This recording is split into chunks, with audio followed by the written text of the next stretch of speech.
tatta dhimta takita dhimta dhimta tam.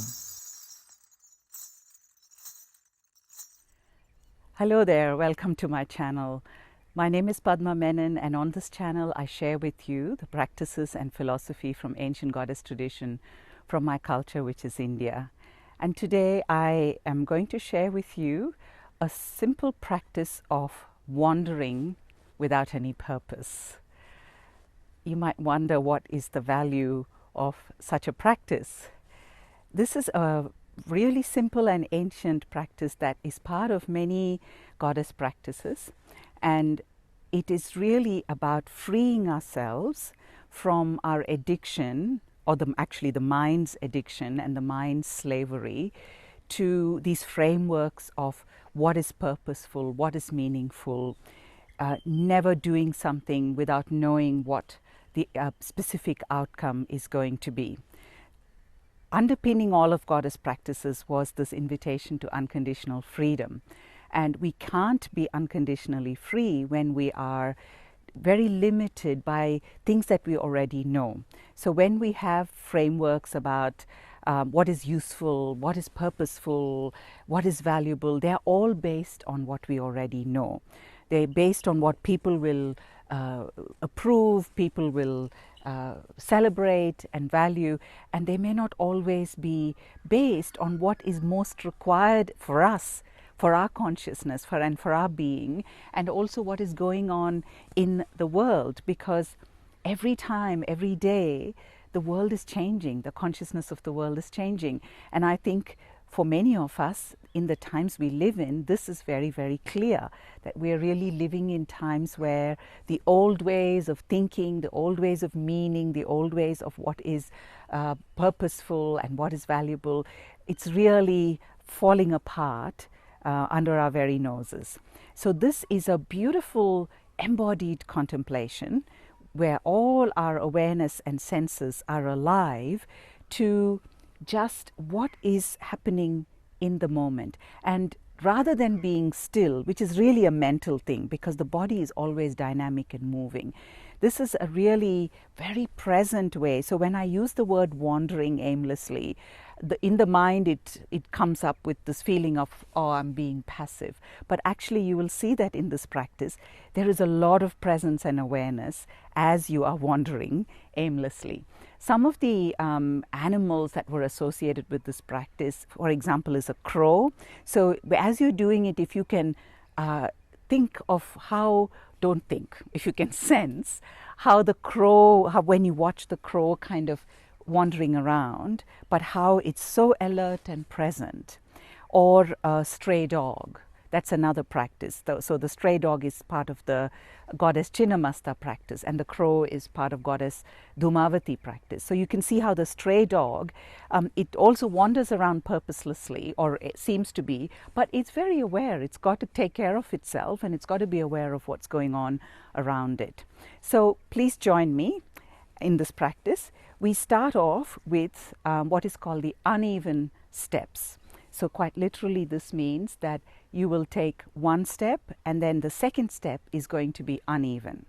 So, and where I am now, I have to be uneven because I have to be careful about where I'm putting my foot. So literally one step, the second step is uneven.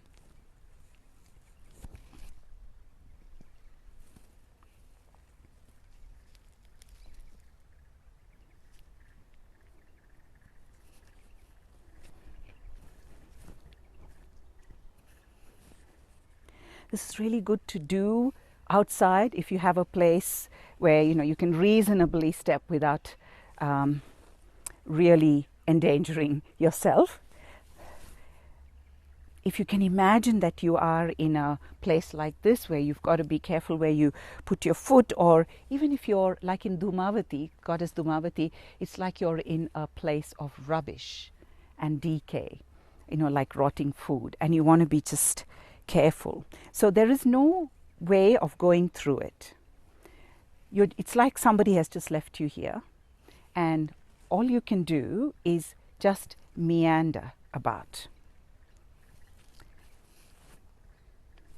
Now, as you keep doing this uneven practice, you'll find there's a kind of momentum.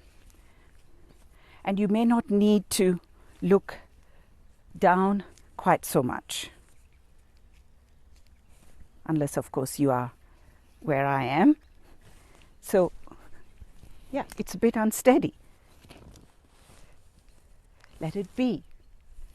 Just let it be. That's why it's uneven. You can't just keep walking relentlessly, linearly.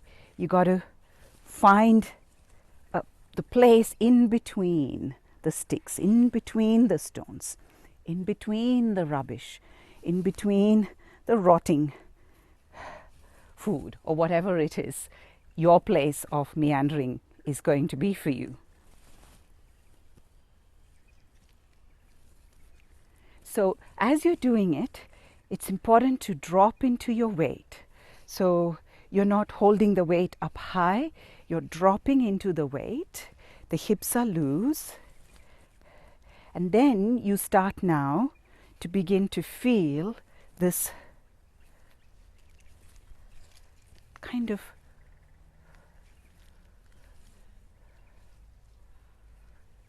momentum here.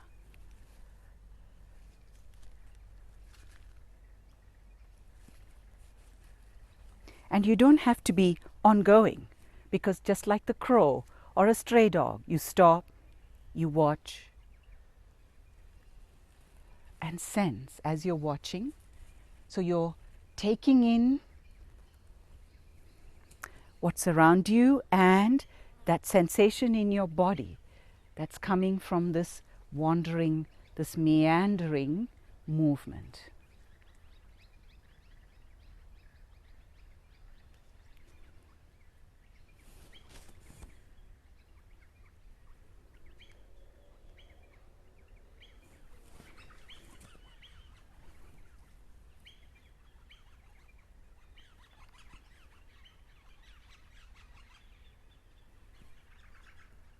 Dropping into that weight so you can really feel the connection with the ground. So there's a lot of different sensations.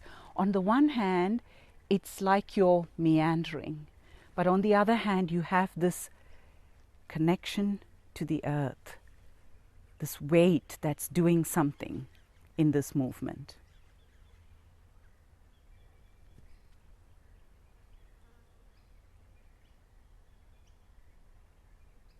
It's like this combination of awareness and uncertainty.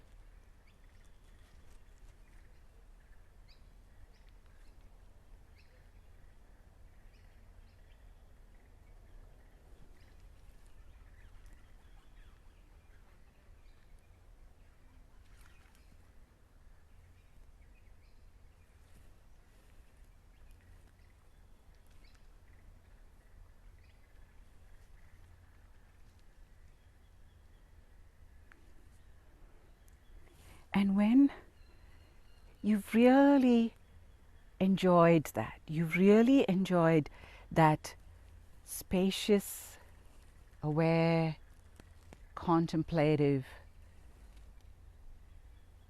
wandering, meandering, I hope you will feel how it brings you to a certain presence in what to the mind is uncertain. To the mind, it's like this non-linear wandering. You know, the mind wants to kind of cut a straight path. You know, are we going forward? Are we going back?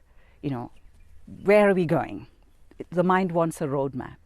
And this practice is just about enjoying the space that is outside of the map. You know, like that little country lane, which is not on the map. You come across it and you just go there and you allow yourself to just be. Not worry about, oh my God, I need to get back on the road and get somewhere. But you just allow yourself, just for a few minutes, to just be, meander, wander, And there's an incredible spaciousness and depth that opens up in your consciousness. It's like so many more things are possible than what the mind's roadmap provides.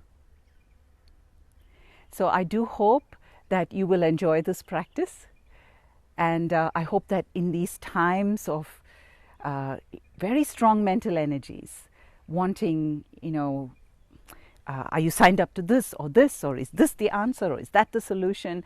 In between all that, you will find time to just hold that space in between all that noise and just find how that what the mind thinks of as uncertainty can sometimes also be a space of spaciousness and also of discovery of those other infinite possibilities that the mind just doesn't know as yet.